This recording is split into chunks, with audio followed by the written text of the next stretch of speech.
right. So, welcome everyone to my channel. Thank you so much for tuning in. This week, I have a very special guest, my friend Audra Rene Weeks, who wrote this amazing book, A Survivor's Memoir, Moving Mountains, A Hero's Journey.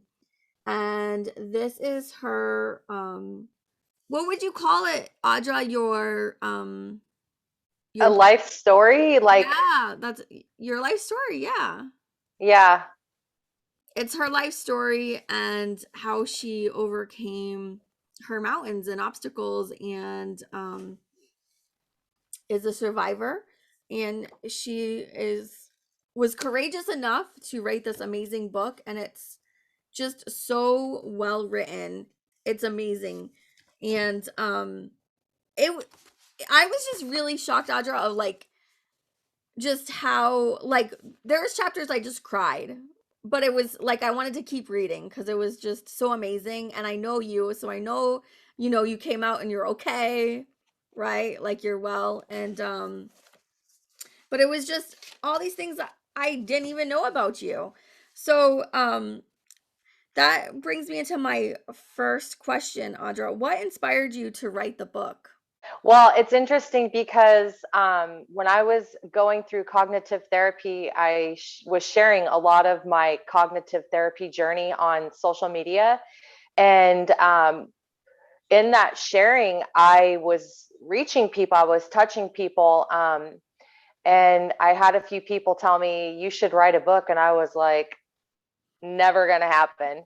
And then after I made it through the cognitive therapy, I'm like, gosh, I think I need to write this story. And um, I think seeing how it was inspiring other people to step into their own healing, with my sharing, it inspired me to take it a step further and write the book and put it out there, to help other people. But it was very healing for me as well to write it. I'm sure. I mean, I know in the book you talk about how writing the book was almost kind of traumatic in and of itself, like, but also very healing because you were really facing everything head on, and you looked at the situations in your life that happened to you with so much empathy to the other people involved, like so much compassion and empathy, and also for yourself. Like it was just amazing. You really just showed like a depth of compassion that you don't get from a lot of like memoirs. You can watch what's that book, Eat Pray Love, and it tells her story, right? But it's very kind of like surface. You like dig in deep. Yeah, I tend to do that in every aspect of life. I just, writing the book was the hardest thing I've ever done.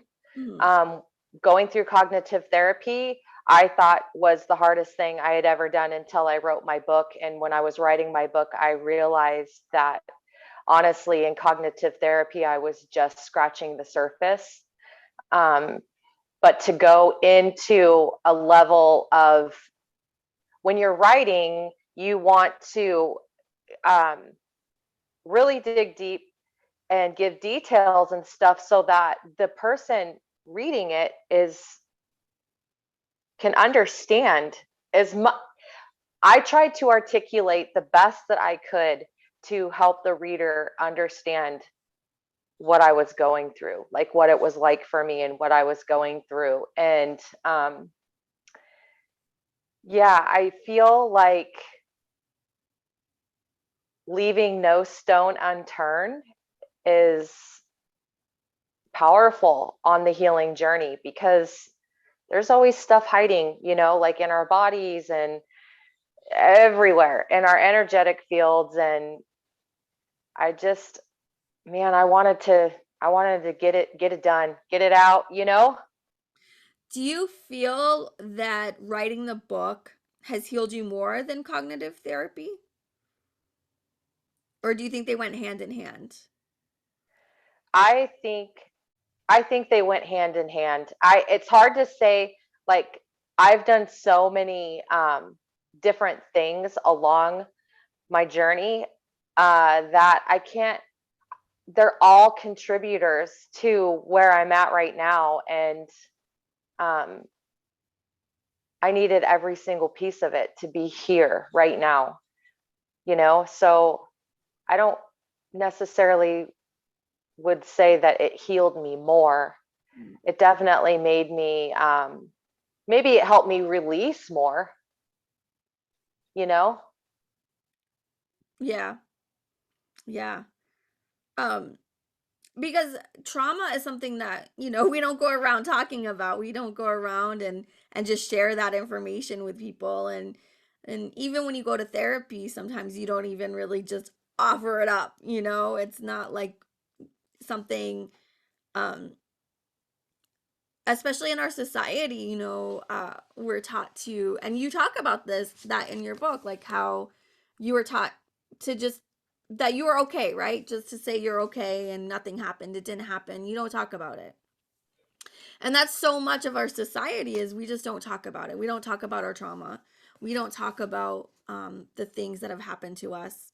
Um, there's just so much Well, fear, right, around talking about it. that, and also, like, God forbid we make somebody else feel uncomfortable. Right? Right? Yeah, it's always like, you know, just be quiet, like no one wants to know about that. But really, Yeah, when you start, as you found out, when you start writing about it and opening up about it, people would come to you and thank you for writing the book and sharing, and then you would probably hear other people's stories. I did. When I was sharing on social media, my cognitive journey, there was a number of people that would private message me. Um, they didn't, they weren't in a space to put their vulnerability in the comments, but um, my vulnerability gave them a space where they felt comfortable enough to reach out to me privately, and people would share their story. I've never told anyone this before, they'd say. And I'm like, oh my gosh, like, I'm so grateful and honored that you shared it with me, and that you're letting it out of your body, that you're speaking it or typing it or whatever, like, I carried a lot of that for decades, and it's a very heavy, trauma is very heavy to carry, and the silence around it was probably one of the most painful parts. And so to create a space for somebody else to share, to relieve themselves of some of that heaviness, is, I'm extremely grateful. Definitely. I mean, it's so powerful because, just speaking it aloud lifts some of that heaviness and can transmute it. Um That's why so I chose cognitive therapy, because why? I had been silenced for so Mhm. long in my life, that I thought that it was extremely important for me to be able to speak it out of my body. Definitely.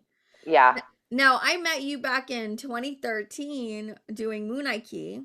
We both study Munaiki, and um so did you get into, because you had already done Reiki, right? And Blue Star Reiki at that point. Do you think that you got into the healing arts to kind of heal yourself for the from the trauma? At the time, I didn't know that, but looking back, absolutely. Um, I think that a lot of people go into certain modalities because their subconscious mind is trying to tell them something. Like, they go into the healing field because they need healing, and it's kind of like this subconscious thing that's telling you, well, I'm doing this because I want to help other people. And while that may be very well true and, wholehearted, um, I think that there's a subconscious message in there that is screaming, like, I need to heal, I need help healing. And I mean, what do you think, Sarah? I mean, you've taken a lot of energy classes and healing classes. Do you think that it's possible that your own subconscious mind was trying to show you your own spaces where you needed to heal from wounds? Oh, yeah, I think that, definitely, I mean, I talk about why I got into doing Reiki was because going to therapy. There was a therapist who used energy healing. She used like essential oils and the while we talked, so it was like 30 minutes of talk therapy and then 30 minutes of body work. Um Wow.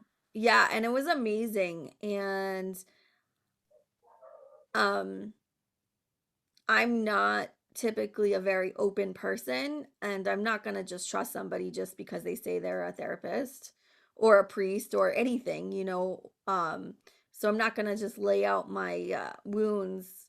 So that's why I think it's amazing that you're just so open and honest. We're like night and day. Like you put it out there and you wrote a book, and the book is amazing, and I love it. um so anyway, for me, yes, definitely going to learning all of these healing modalities was definitely a way I felt. For me, it was more healing to do Reiki and hypnosis and you know, empower myself. But for me, I needed to get embodied. I like to spend my life out in the ethers. I really didn't want to be in my body. So I had to work on getting embodied basically. So, um, the I didn't, for me, like, I didn't really get that subconscious message that I was crying out for help to myself mm, until I went through hypnotherapy school and got certified in that. You learn so much about the brain and how the conscious mind works and how the subconscious mind works. And um, after going through that and getting that education, I was seeing these patterns in my life that had been happening for decades, and I had no awareness around it. But because I had learned in hypnotherapy school about the subconscious mind, I could see it. I had this huge awareness around it, and I knew I had been through traumas. I knew what I had gone through, but right. I didn't realize that I hadn't healed from it. Like, you would think that logically, if you're sweeping stuff under the carpet, logically you would think, well, I didn't heal from that. But my stuff was buried so deeply that I legitimately was not aware of how much it was affecting my life. And it's not really the traumas per se um, that's affecting your life. It's the core beliefs that you take away from experiencing that trauma. It's a program that starts running, and you start drawing in all these things into your life that are going to validate those takeaway core beliefs that you actually literally start embodying after you experience trauma. And the subconscious mind wants to validate the story that's being told. And Right. so, I was recognizing and had awareness around those patterns. And I was like, oh my gosh, like, I was devastated to realize that, I was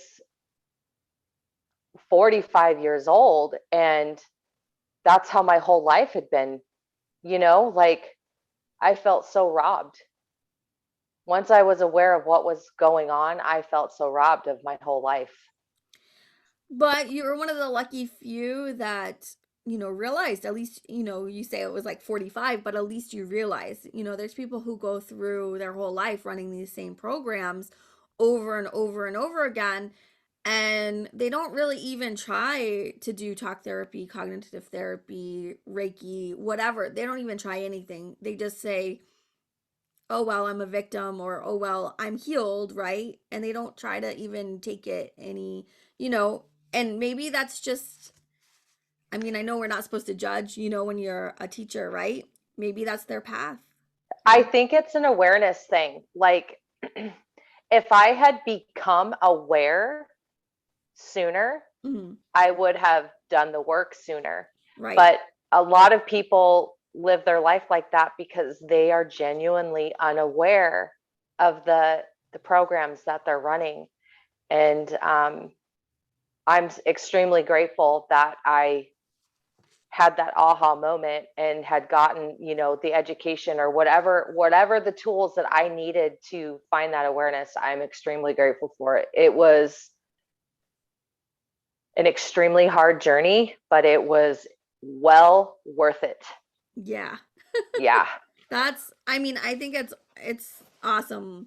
Like, that you had that realization, that you had that aha moment, and then that you were able to write this amazing book that, um, like I said, was hard, difficult at times to read, and just had me like sobbing, but it was just so good. Just so good. I'm gonna just read the first page. Well, no, let me see. I want to read something from it. I want to read something from it because it's just so good. Like, let me read you some of the chapters. Chapter 1 is My Mountains. Chapter 2, the background music. Chapter 3, the House of Mirrors. Chapter 4, Breaking Point. And then we have the hero's journey, the healing work, the missing link. Now, the one that got me like the worst was He Came in the Dead of the Night. That chapter was like one of the most difficult to read. But then she talks about, collateral beauty, and there's just, and there's quotes in here, and it's great. Let me see. And I like how you talk about how, you connect the dots. Like how this, I love the story of how you came about naming the book, and how it was connected to your brother. And um I really enjoyed that. I thought that was beautiful. Yeah, there was a lot of very, I'm going to call them spiritual things, but a lot of things that came in during the writing. I definitely felt supported, not just by other humans in my life, but I felt spiritually supported. And you know, I had to share that about how I got the title because that it was incredible. It was like my brother was, he was speaking to me. Like he Yeah. gave me a gift and I saw it, Yeah. you And know? that's beautiful because, the spirit world is always talking to us. And like my grandmother would always be like, I want to hear, her daughter had passed away at a young age. She always wanted to hear her, but I feel like she wanted it so badly, and it was like she was blocking it, You have to be open, and you have to, you know, read the signs, so to speak. And if you want something sometimes so bad, you kind of block it out. So I Well, think that's, sometimes I think we have like a picture of what it's going to look like, and if it doesn't look like that, we end up missing how it's delivered to us. Like, so for the listeners, my brother committed suicide when I was 8, and so when I was writing his chapter, I had asked him to help me write his chapter in an honoring way to him, and he didn't do that.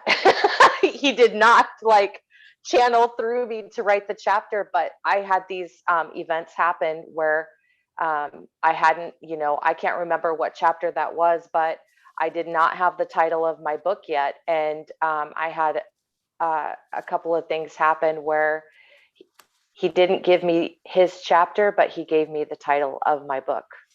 it was So, chapter 8, Mark, right? yeah. And yeah, where you talk all about your brother. And actually, that was where I was going to read from, page 71. And you just write, we hide our grief. We don't talk about it. We say we are okay even if we aren't. When things are too emotionally painful to handle, we pretend it never happened. We bury it. We don't talk about things that make other people feel uncomfortable. Um, and then I like how you put, things from your social media on here, either from you or from other people. I thought that was really cool. And then how you honored your brother with pictures and the picture of his grave site.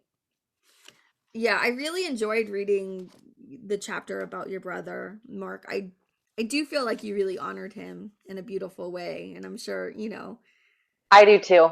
I'm really happy with how that came out. yeah, I mean his story and you just felt his pain, of how his life was changed dramatically after his accident, and then, you know, that's just so painful. And the cost of when people don't talk about things, right? Like you just bury it, it never happened, and there's no emotional support, and you feel like you can you know express yourself. Like, he probably felt very lonely with his friends. They just stopped, coming around, which that was so, that's so sad. When you're a teenager, your friends are your life. Yeah. So just I could feel that pain. It was, I agree with you. I don't know, it that's the danger of dogma, your mother's beliefs that, since he committed suicide that he would go to hell. Like that's just so devastating and so damaging, because it's not true. It's just not true. Well, even at my age, when that happened, I knew that it wasn't true. I mean, I could feel it inside of me that it it was not a truth. No. No. I mean, and I wrote, this was one of my thoughts, it's like how, a lot of times we use religion and spirituality to brush our trauma and our pain under the rug, so to speak. And we're like, oh, we're okay, we'll just pray it away, or just hand it up to God, right? Or Jesus, or whatever you believe. And, you know, sometimes that's not enough. Sometimes you do need, to be able to cry or grieve and have support or talk with your family or friends. And if we as a society can't do that, that's why we have all of this mental health issues and drug issues. And, everyone's trying to just deal and put on a Cope. good face, cope. Yeah. And just say, you know what, we're okay, because, it's okay. I have spirituality, and I gave it to God. But A lot of people hide their pain under the words spirituality and exactly. yeah. Exactly. And they're like, "Oh, well, my life's perfect and everything's great." And you know what? We all have trauma. It just is in different varying degrees. And then, Mhm. how did we process it? And were we supported? And were we allowed to grieve? Or were we allowed to communicate that? Most of us weren't. Most of us had to just pretend it never happened. And Yeah. that's I agree with you. I think that's where the damage happens. Mhm. Yeah. It's well, heck, like part of the biggest part of the human experience is feeling emotions. And when you have these experiences and you don't feel safe to feel the experience, uh, we're not really honoring our humanity, are we? Like, I mean, even though nobody wants to feel sad or depressed, or, like there's feelings we want to feel and there's feelings we don't want to feel. But part of the human experience is the wide array of all of it, So you can't, when you reject the sadness and the grief and the pain, that's where the shadow starts being created. It's all the spaces in our life, the emotions that we rejected, the parts of ourselves that we rejected, all that creates the shadow, and it can get pretty big. Yeah, absolutely. Absolutely. All those unspoken, unfeeling, felt everything. Like if you just ignore it, it becomes bigger. It becomes that, that monster. So, do you feel that you would have written the book if your mom was still around, if she was still alive? I do feel like I would have written the book if she was still alive. I think that in some spaces it might have been harder because I would not have wanted to cause her pain by expressing how much pain and how much damage her husband, my stepdad, created for me in my life. I wouldn't have wanted to hurt her in that aspect, but I also feel like if she was alive, um, I think there could have been a really tremendous amount of healing for both of us. Yeah, I think it would have been healing for both of us. And also there was I had some holes in my memory, and it would have been nice to have been able to reach out to her and ask her, you know, Yeah. like what did this look like? And So yeah, maybe even, I know, like I said, you wrote everything so compassionate. You had so much compassion for your mom and your dad and even your stepdad and just everybody. You had compassion for everybody in the that you wrote about. And how do you think that writing the book, how did your dad take it when he read the book? I don't think my dad has read it. He hasn't read it?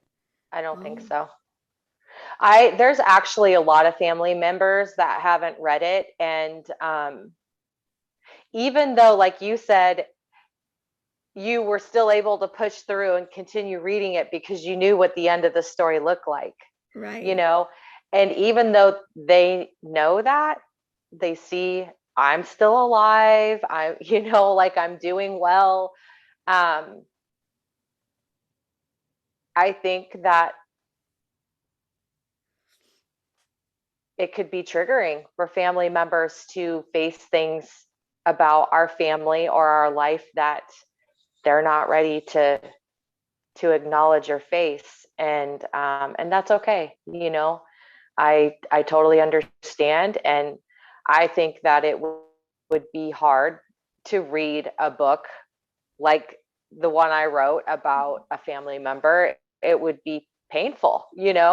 Yeah. Um, so I get it, but I don't think that my dad has read it. But I'm grateful that I had my dad to ask. There was a lot of stuff that I asked my dad around my brother Mark. Hmm. He filled in a lot of gaps for me as far as memory went because I was only 8, Yeah. and I was only able to see the whole situation through the eyes of an 8-year-old. So to have my dad's perspective too, and to be able to kind of put them both together, um, I think it really helped me write that chapter. It gave me a bigger picture rather than just through the eyes of an 8-year-old. Right. Yeah. Um, I think it's great that you have a good, a good relationship with your dad now and that you were able to ask him and talk to him. Um, do you feel that writing this book brought you two closer together? No, No? no, I don't think so. I think that going through the cognitive therapy and writing the book helped me to have a lot more compassion for my dad, Hmm. and realizing that he did the best he could with me, based on his own experiences in his Hmm. life. Hmm. And a lot of the things that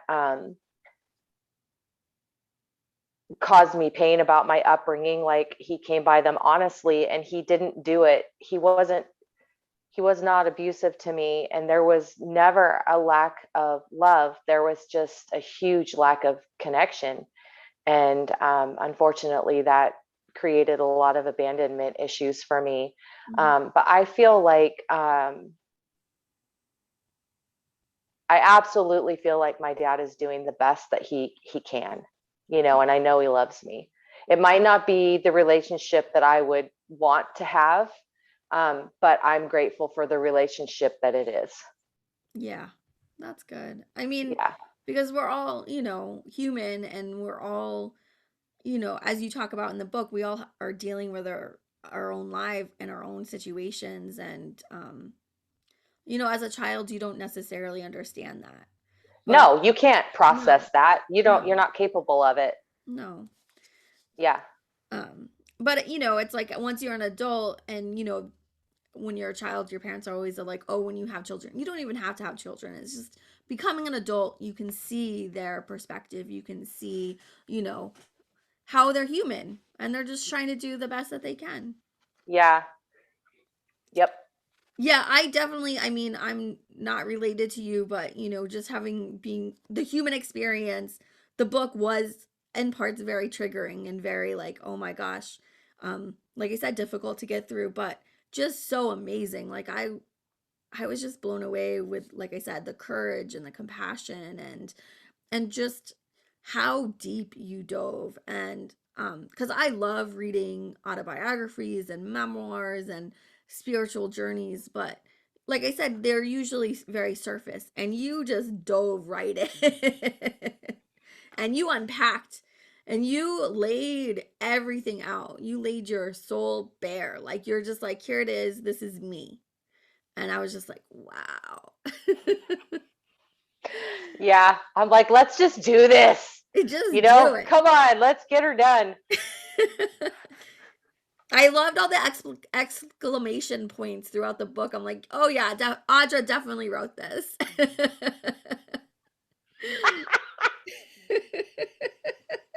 Yeah, I'm very animated. Ah! Yeah. I totally want to see another book, but I know you don't want to write another book. Yeah, we'll see. So, have your children read your book? Amber has read my book.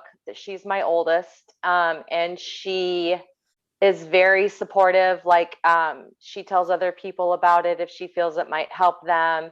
Um, the work that she does, she really feels like it could help some of the women that she works with. So she actually sees it as a tool, for other people. Um, I think that my youngest son read part of it. I think I It don't, it was probably too much for him. It's a lot. It's a lot to yeah. And my middle son, um, Dylan, I know his wife read it, Mhm. but I don't know that he read it. I can totally get like, I, that would be so hard for a child to see what their mom, like went through. Mhm. I think at some point in his life, in Chandler and Dylan's life, that they will want to read it because it's probably going to be after I'm gone and they're going to want to know me a Yeah. little bit deeper. I've got really strong relationships with all three of my kids. Like, I am so incredibly grateful because they're deep, like our relationships are deep and meaningful. And yeah, I know a lot of people, they don't have that with their kids, and I Right. have it with all three. And I'm just, so there probably will come a time after I'm gone where the boys will want to know me on a deeper level, Mhm. and they'll probably read it then. Yeah, I mean, there's no rush, and um it's a lot to unpack, and they're still young. They're still very young. So, Yeah. They're but not really, Sarah. Dylan's 28 and Chandler is 23. I know, but it's still young. Like, I don't know. I feel like when you're in your 20s, a lot of times you're just wanting it's the time to be selfish. It's your time to, you just really want to focus on yourself and your life, and there's things you don't want to deal with, you don't want to face. I mean, some people want to face it in their 20s, but most people don't want to face that stuff in their 20s. I think it's harder for boys too, and for men in general, because their society has unfortunately mishandled men in the aspect of not giving them the space to be vulnerable, Mhm. and have their feelings without making them feel like they're not masculine. And um, I just think it's harder for men in general to be vulnerable because of that. It's Society has done a very big disservice to men as Yeah. far as that goes. And they have their fair share of trauma that doesn't get talked about. And it's very rare. And um, I can't tell you the number of men that I know personally who have told me their own stories, their own situations where they were either molested as children by their babysitters or family members or raped themselves, and they just don't get to talk about it. No, And they don't get to really process it or feel it. They have to um, just act like they're okay, like nothing happened. And for men, it usually comes out in anger. That's the only emotion that they're allowed to express. because it's masculine. Right, right. So they could be really sad or frustrated, or but it comes out as anger. Yeah. So, it's like if we had a space in society to allow men to have a human experience, I think it would be better. I think that the space is being created. I think we're in the midst and in the works of a much bigger space for men to be vulnerable, for sure. And I think the more that women speak out, I think that it's helping create that space for men, because we're encouraging them to do the same, you know? Yeah, So, hopefully. I mean, because men experience trauma too and get, bullied and beat up, and, it's not funny. I laugh because I'm uncomfortable, but being uncomfortable is okay. That's what, hmm, your book is about. It's okay. Being uncomfortable means that you're being honest, right? And truthful, and that's important. yeah. So, would you ever write a book about maybe how your spirituality helped you on your healing journey? Um, I don't think so. I feel, I think spirituality is, honestly, I don't even understand what spirituality is anymore. You know what I mean? I feel like I have expanded so much that spirituality is just another word that makes it smaller again.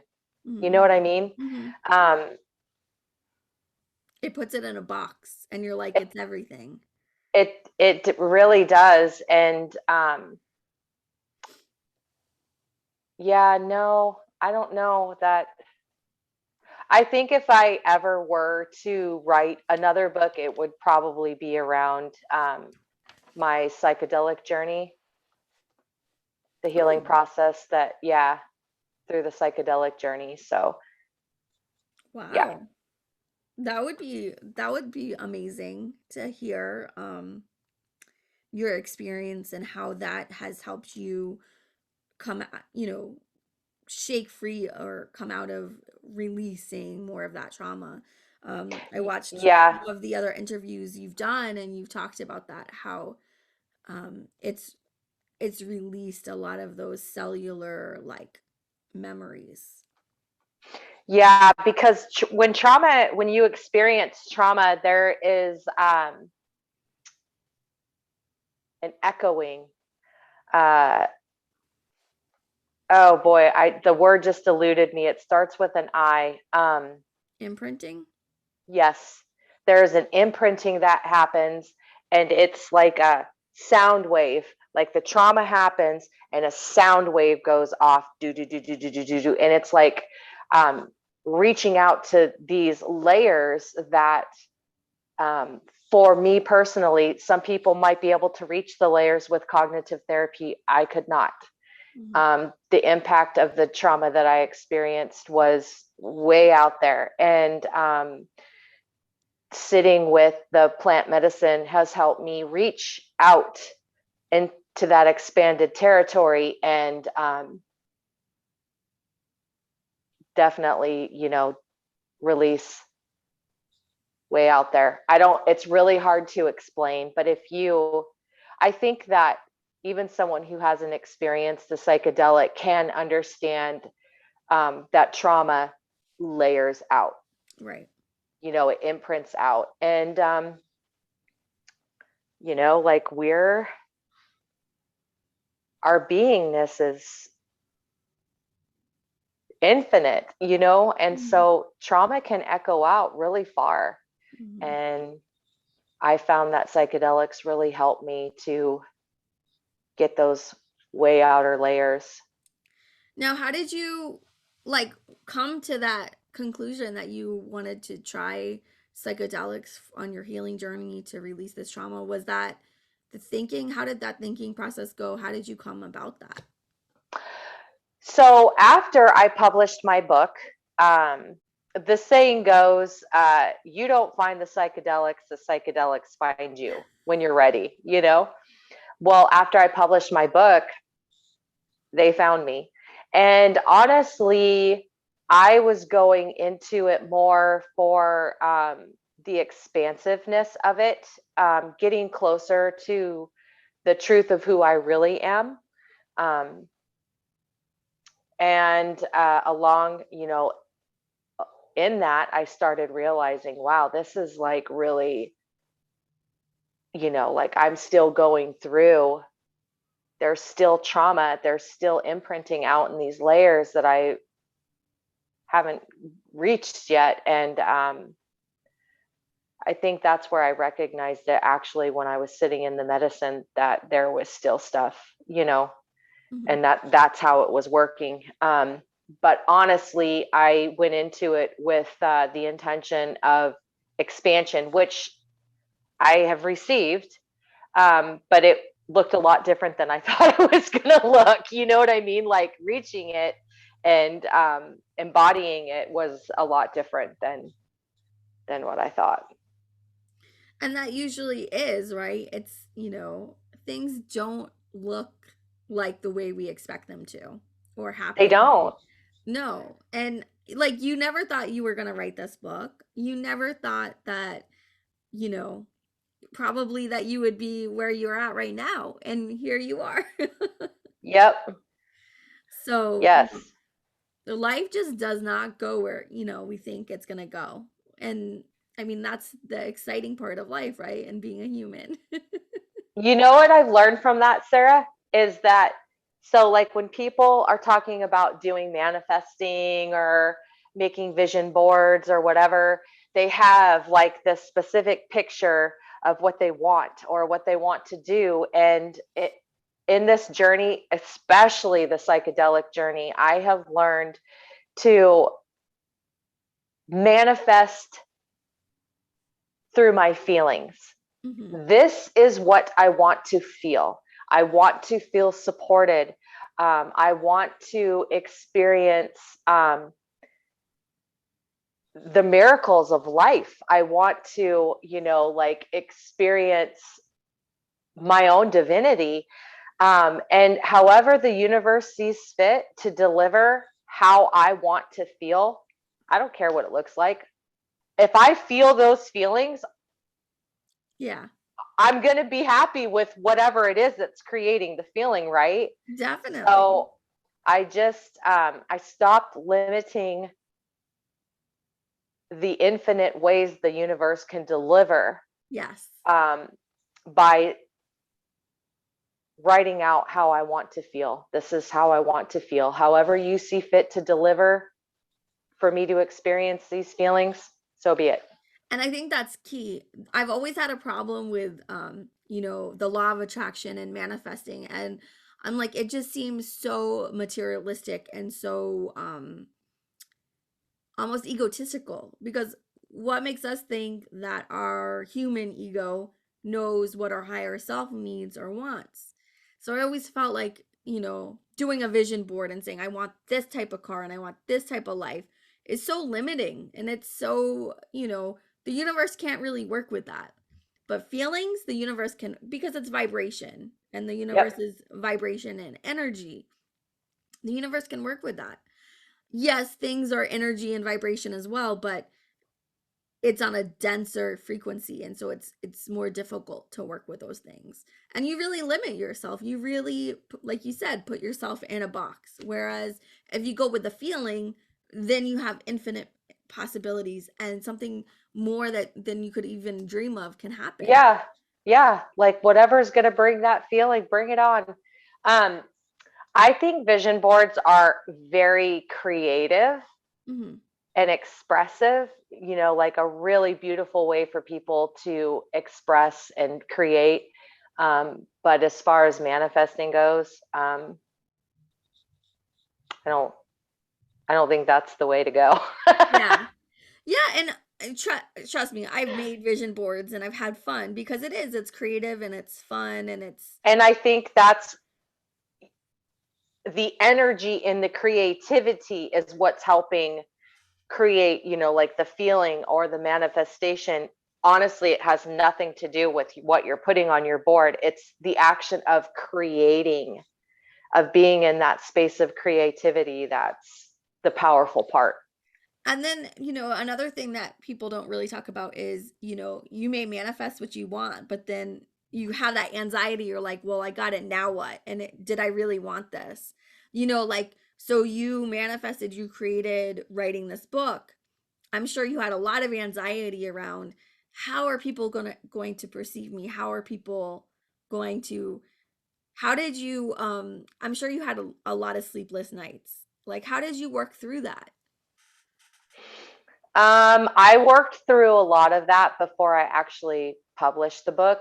Hmm. During the publishing process, I had a lot of like brought brought me to my knees, anxiety and panic attacks. The thought of putting that much vulnerability out into the world for absolutely anybody to pick up and read was terrifying to me. I was relinquishing all control, and I think that was the scariest part. Is because like we're sitting here having a conversation, and while I'm being vulnerable, I still can say what I want to say.